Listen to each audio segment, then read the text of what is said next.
How to verify your identity on Prizepicks. Hi guys, welcome back to our channel. Today in this following tutorial I'm going to show you how you can verify your identity on Prizepicks. In order to verify, you'll need to make sure that you have all of the necessary documents such as driving license or maybe your state ID whatsoever. Once you've done that, you need to open up a browser or you can log in with the help of an application. Either way, the procedure is going to remain the same. Right on the speech tab, the try bar icon, and click the login button located right at the bottom. Once you're logged in, that's going to direct you to the other interface where you actually need to tap on your profile icon.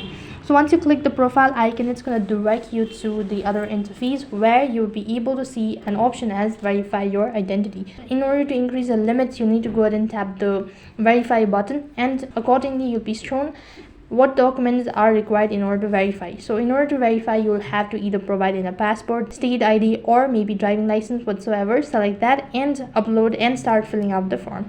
Now continue the prompts how you can verify your identity on Prizepicks. That is all for this video. I hope the video was helpful. Make sure to like, share, and subscribe to our channel.